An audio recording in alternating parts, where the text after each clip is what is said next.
Hello everybody, this is Gareth at Skewed and Reviewed, and I'm continuing my series for the folks displaced at Emerald City Comic Con and other conventions on the virtual panels we do here at Skewed and Reviewed.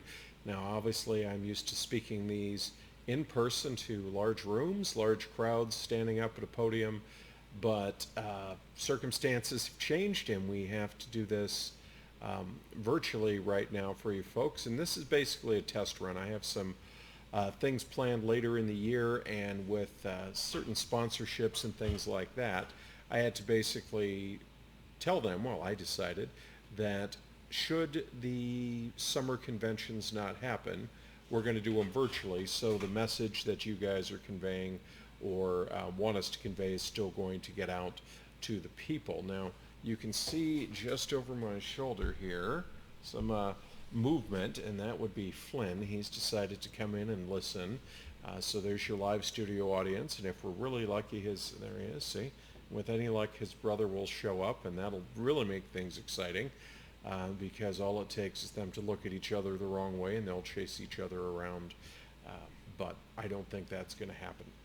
Anyway, so we are going to start off with a look at the video games that are currently in the works, as well as some that are due next year and that sort of thing. Obviously, with E3 being canceled, with several groups pulling out of PAX East, PAX West a little uncertain right now. Things can change. Companies right now, a lot of my PR reps say they're working from home. I would assume that developers might not be able to work as planned because some of them do get the opportunity to work from home. Others may not, because remember, when you're dealing with very expensive games, you are dealing with a lot of intellectual property and a lot of secret situations where they may not be comfortable with several amounts of source code being available on employees' home systems, that sort of thing. So you see the balance where some will say, okay, we need to make sure this thing gets done and done on time, and others may say, you know what, let's just take a step back for the next couple weeks and go from there. So been very light on news, I can tell you that, extremely light on news, other than events being canceled. But let's try to work on something more positive. So what we have here is a lot of good games that are in the works. Now, the biggest and so far best, I had a chance to play this last year at E3, is Doom Eternal. Now, Doom Eternal is set to release very soon. I know the company is active in their preparations. It's due to release on March 20th. And you will also have the option for Doom 64, which is an enhanced version of the classic Doom series that is coming out. It's extremely fast, folks. It's very fast, it's very brutal, it's extremely intense. One of the things I had to learn when I played it at E3 was not to do what I had done with previous Doom games, which is basically destroy everything it moves. In this one, there's a time and a place to hit and run, there's a time and a place to hit targets and run away from targets, because trying to sit there and go toe-to-toe and take on the whole thing is not going to work well for you. I had to literally, as I said, hit a few, run, wait for them to come to me, then go back in. You just couldn't mix it all up. And in some areas, you had to just basically say, I'm going to shoot my way through, work to the door, and move on, and I don't care how many I'm leaving behind. So will be very interesting.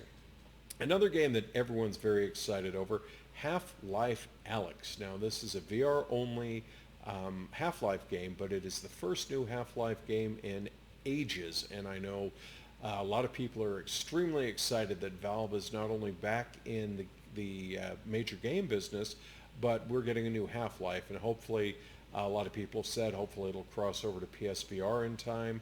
Hopefully it will launch other games. There were some rumors about a Portal game coming to VR. They've kind of been squashed at this point, but the point is it's progress. Vampire the Masquerade's Coteries of New York is coming, so if you're a fan of Gothic adventure games, that's going to be out on March 24th. And, I don't like to make too much of a emphasis on this, but I think one of the things is that this is a good time for gaming because we were told this morning about Italy, since a lot of them were under self-quarantine or shutting in, they're just chewing up the bandwidth like crazy, playing their games and also streaming content. So it's nice that they have that option, even though it's a shame people have to be in that situation. And so um, with that in mind, we transition to the next game, which is the remaster of Resident Evil 3, which will be out on April 3rd. It is classified as a survival horror. Uh, Wondering if it'll change. We had a screening for A Quiet Place 2 scheduled for next week with the release next Friday. That was moved to an as yet undisclosed future date because John Krasinski and company thought, you know what, a end of the world um, type film is not really appropriate with so much concern going on right now, even though, um, let's just leave it at that. There's a lot of concern. Final Fantasy VII, the remake, is due out on April 10th, so a lot of people will be very excited over that. And one that I'm really looking forward to on April 24th is Predator Hunting Grounds. This is a PlayStation 4 exclusive, although some have said it will also make its way to Windows. Now, this game is a team-based shooter where I played it, and I believe it was a third-person perspective, if I remember correctly. Played it at PAX West last year. We formed a team. We went around, and it was the first thing we started our day with. We have the video up on the site.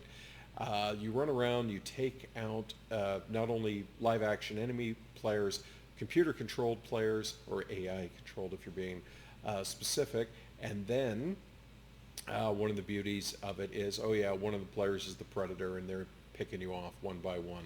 So yeah, I saw a guy who was trying to get information off a computer or reboot a generator, and he got rebooted, let's put it that way. So very excited. That is coming for the PS4, as I said. We'll discuss the new consoles a little later in the show. Gears Tactics is coming. Various games like SnowRunner, Minecraft Dungeons. Another game I played at PAX is due on May 15th, Iron Man VR. This is a PlayStation 4 exclusive for the PlayStation VR system. It was really fun.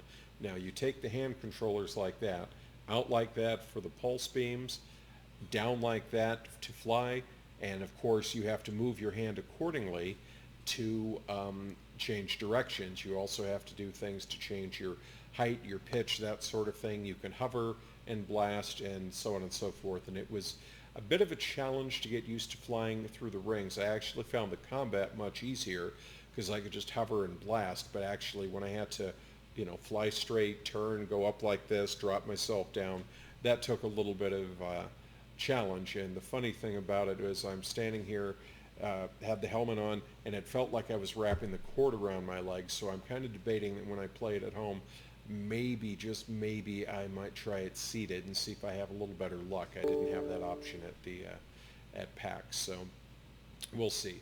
Another game is coming on May 22nd. Really excited about this. A little thing called Man-Eater. Now, I know this is a very simplified version of the game. Some people say, oh, it's like Grand Theft Auto Online, only with a shark. Not quite. So you play a shark, and you can mutate and level up as you go along. And there's all kinds of aquatic creatures and hillbillies and hunters and things like that. And your job is to basically not only survive, take out anything it moves. And it was quite humorous. I got to see it at E3 last year. Looking forward to playing it, but jumping out of the boat, grabbing someone by the head, shaking them around, you get style points and things like that. You mutate up and take on some of the bigger creatures in the environment. So it'll be very, very interesting to see what the final game looks like. Now, Last of Us Part 2 is scheduled for May 29th. And obviously that's a PlayStation 4 exclusive. A lot of people looking forward to this one. It's kind of like a, how do we put it? An interesting note, because when The Last of Us Part 1 came out, obviously it was just called The Last of Us, there was no Part 1 at the time.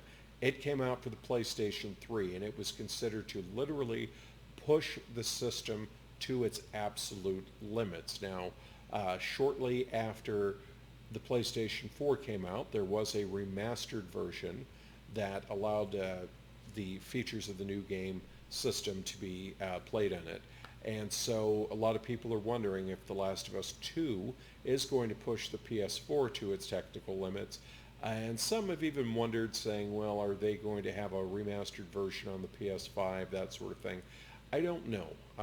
That would be a really interesting question. I don't know at this point, but I do know the game is coming. It was supposed to have a hands-on at PAX East.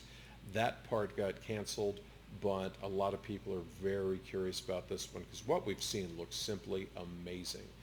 Fast and Furious Crossroads Vehicular Combat is due at a later date. It was due out in May, but with the postponement of Fast and Furious 9, makes sense that this might be pushed back.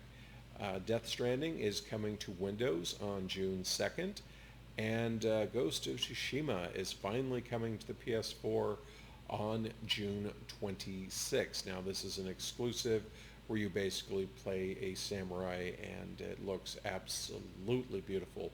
We cannot wait to see more about this game. So, other things of note that you can keep an eye out for: Insurgency Sandstorm. This is a Focus Home Entertainment first-person shooter. You have Iron Harvest, which is a real-time strategy game. But then we get to September 4th, where we have something that we're really excited over, and that's Marvel's Avengers from Square Enix. We got a chance to play this game at PAX West last year. In fact, it was one of our last things that we covered that day. Actually, it was the last thing we covered that day. Anyway, so you get to play as various Marvel characters. I got to play as Iron Man, the Hulk, Thor, Captain America, and Black Widow. Each one has their own weapons. Each one has their own fighting style. So as you can bet, Iron Man, I'm flying around, boom, boom, boom, boom, boom. Thor, a lot of melee combat with the hammer, throwing the hammer, a lot of smashing people around. It reminded me a bit of Batman's Arkham Asylum in that it's a free-flowing combat situation, but it was pretty awesome. The Hulk, Hulk smash, boom, take everyone out. Special moves, Captain America was much more athletic and shield throwing, and same thing with Black Widow. Did not have a lot of stopping power, but very quick, very agile, and you could do a lot of really nice special moves. Now, the game will have an online co-op component and a story component, and of course, there'll be all sorts of cosmetic upgrades, both free and paid, so new characters will be unlockable, new outfits will be unlockable, and it was a lot of fun. I'm really curious to see what the final game looks like. It's been pushed back as well, but it's coming for Windows, PS4, Xbox, and Stadia, so I'm really, really curious about that. Another game that everyone's really excited about is Cyberpunk 2077. As you can guess, with a title like Cyberpunk, it is indeed a cyberpunk adventure, and this one also features Keanu Reeves as the lead project. We've seen quite a bit of it in terms of what was shown at E3. We saw a lot of figurines at the Toy Fair, so really, really, really excited about what the future is going to hold for this one. Some of the other games currently in development that do not have, as of this recording, a firm release date. We have Desperado 3 and Destroy All Humans. Played them both at E3, THQ Nordic. Destroy All Humans is a revamp of or remaster, call it what you will, of the original game. So essentially, UFO, you play the alien, you go around and you do the cattle, you do the farm, you take on the soldiers that come. It's like a camp version of the 1950s alien invasion films, essentially, but you play the alien. So it'll be very interesting to see how that plays out. And as I said, there's quite a few games to look forward to. There's Halo Infinite, Horizon Zero Dawn is coming to the PC. People are always saying, oh, when are these PlayStation games going to be coming to consoles? To Windows. Well, you're actually going to start seeing that because Xbox for a while has made their consoles available, the console games available to Windows users. And for me, people say, well, why don't you have an Xbox One? And my thing is, well, I've not had good experiences with the past ones. For me, it's all about exclusives. I prefer to play games on my computer. Um, Sony has a lot of exclusives, so that's why we have a PlayStation 4 and the VR, that sort of thing. But, if I'm compelled to play any of the Microsoft exclusives, I'll eventually get them on Windows. So far, I haven't even been compelled to do that, but, that's just me. I'm kind of all played out on Gears of War. I'm not big on Forza and so on and so forth, but I digress. Let's see what they have down the road, and maybe we'll reevaluate things then. Another game I got to see at E3, Lego Star Wars The Skywalker Saga. This is all 9 films playable in the Lego universe, and we got to see an example of, we have a preview on the site too. If you can go to sknr.net and just keyword search this. We got to run around. You could see Obi-Wan Kenobi's hut on Tatooine. You got to see the Sarlacc, Jabba's sail barge, all sorts of things. So that was a lot of fun. Medal of Honor Above and Beyond is apparently in the works, and we'll be seeing that. No More Heroes has got a new one. Oddworld Soulstorm. Outriders, that's a very interesting one, and that has been confirmed for the PlayStation 5 and the Xbox One X. It's a third-person shooter from Square Enix, so we're really, really, really excited to see where that comes. And, so many really impressive games. Everyone's always saying, oh, what about this and what about that? Tom Clancy's Rainbow Six Quarantine, there's a interesting title. You have to wonder, Watchdog Legions, there's another exciting one. And of course, we haven't even begun to discuss, there'll be a new Call of Duty game this year. You can basically take that to the bank. So, we'll see how that plays out, because the new one's doing very well. When we get to 2021, as I said, that is a little more a question mark, because these are the things that might be really delayed. I mean, obviously you have the things that are trying to come out in the next couple months that might be delayed, and then you have the things that they're trying to get out down the road. We don't know how this is going to play out, but some of the things that we're going to be seeing: Age of Empires 3, the definitive collection; Age of Empires 4, real-time strategy games. I also want to mention there is a Command & Conquer series remastered that is coming in June this year, and you get to play like Red Alert and some of the classic Command & Conquer games remastered, and those were always a lot of fun, so we're looking forward to getting a chance to play that. Baldur's Gate 3 is due out in the not too distant future, next year probably. We got a new Battletoads game. Beyond Good and Evil 2 is still in the works. Bayonetta 3. A lot of rumors about a new BioShock game, so we're really curious how this is going to play out. We don't have a lot of details other than the fact that there's a lot of talk that there is one in development. Now, of course, people thought things like this and the new Alien game and so on and so forth would be announced at E3.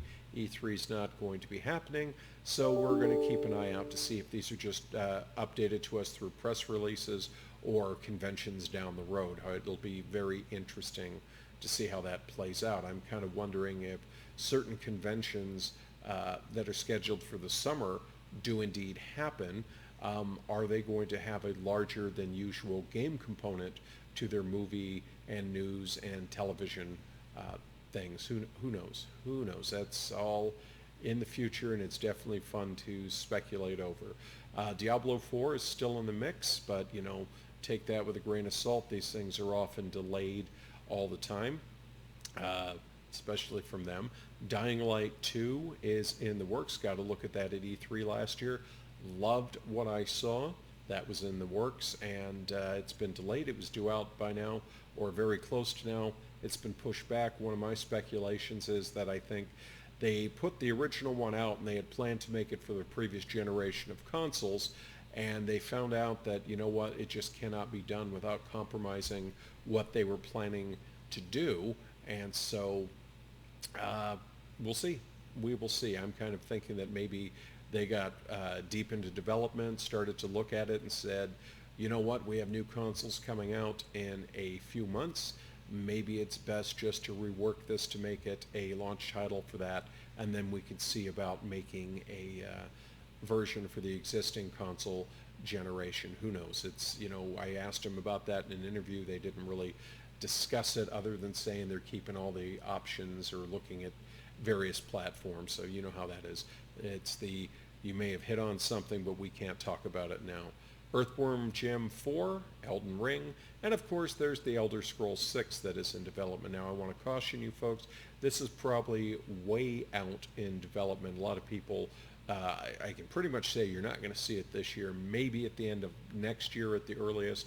Who knows? This was also something, hate to be a broken record, but this was all something that we were hoping Bethesda would announce during their showcases. Put a pin in that. We will be coming back to that topic in a moment.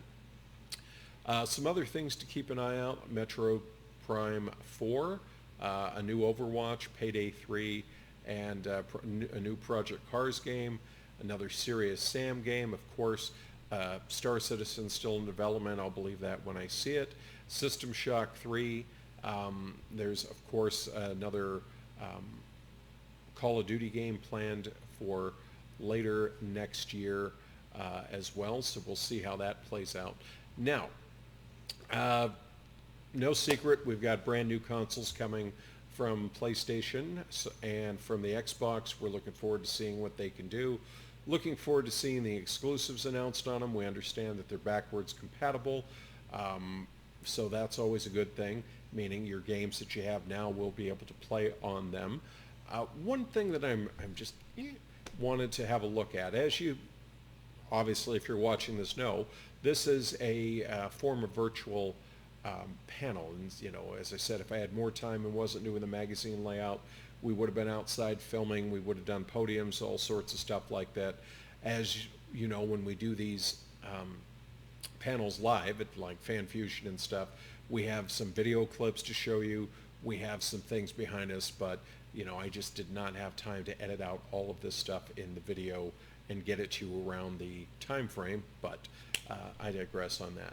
So companies, some of them have been dropping out of some of the major gaming conventions in favor of doing their own live stream, their own reveals, that sort of thing. And a lot of people are kind of looking at that going, is this the future of what we're going to see? It's very common at E3, for example, for Bethesda, Ubisoft, sometimes Electronic Arts, sometimes, who am I forgetting? Well, obviously Microsoft and Sony in the past have done live streams like the days before the event. Say it opens on a Tuesday, so you get streams on Monday, you get streams on Sunday where they reveal what they have coming up, and it is pretty good. Bethesda, for example, used to hold a lot of meetings, and their attitude was, and it makes sense for what they do. It's a lot easier for them to go up on stage, make their presentation, and be done with it than it is to be sitting there trying to do the pitch every hour on the hour to one group every half hour at a convention. It's a lot easier to say, here it is, we have a booth, go up and play it, which they did last year where we got to play Doom Eternal, Wolfenstein Youngbloods, things like that. And so E3 has said that they are looking at options for virtual panels this year. So they're working with some of the companies who said, who had committed to being at E3, but then the show got canceled. And so they're saying, okay, let's see if we can work with you to facilitate still getting your message out to people. I mean, obviously we're not going to get the hands-on time with it. We're not going to get the direct developer meetings that we had planned, but we are at least going to hopefully get the news that was planned. So, hopefully it won't be a total loss, and we'll still have some good things to look forward to down the road. But for now, that is the gaming environment as we know it directly as of this morning. If you have any questions, please feel free to drop me a line. We're looking at doing a live stream maybe later this weekend, maybe next week, where people can give us their direct questions from the movies, from the video game postings that we're doing now. Until then, folks, have a very good weekend. Take care, and better days ahead. Until then, bye-bye now.